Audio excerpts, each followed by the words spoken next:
Now, from a service provider perspective, you know, I think it's more of an interesting or different question to ask about, you know, remote management, how much staff you need if you think you're going to get remote sites. You know, what are your thoughts around that? Yeah, I think it's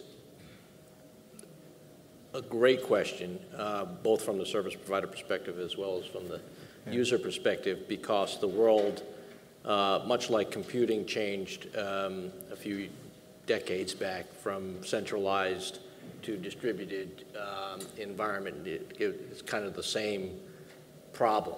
Yeah. You know, how do you, it was as Leonard suggested, you know, he was feeling pretty good having everything in a centralized place, nice. All under his control, where he could, you know, have that one throat to choke inside that facility. But just like computing went from that centralized environment to a distributed compute environment, so now goes the data center, so to speak.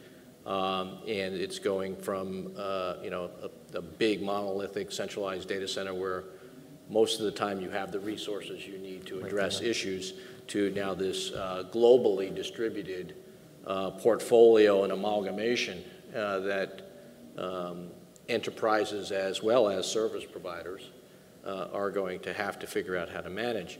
From the, you know, the small service provider perspective, we've been thinking about what our capacity is to help that management. And, you know, simply put it, you know, yes, we can be the local remote hands, but, you know, we also think about that from a geographic dispersion point of view. Is how far can we go? You know, what is that, a 25-mile radius, a 50-mile radius? So that when we get the call from Cornell to say, you know, go out and swap this out for that, right? You know, we can get there within some SLA arrangement.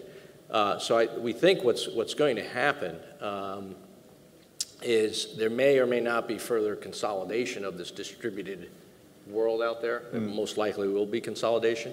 But we think there'll be kind of the managed service providers and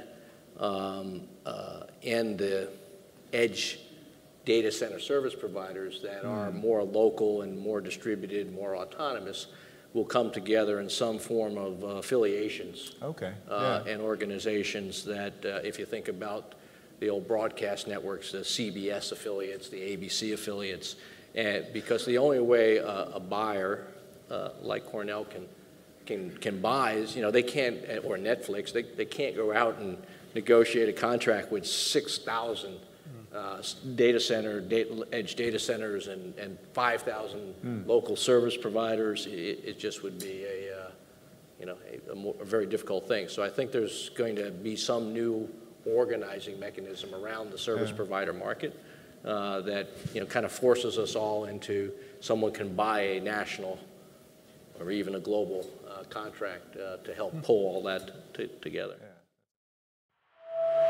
Yeah.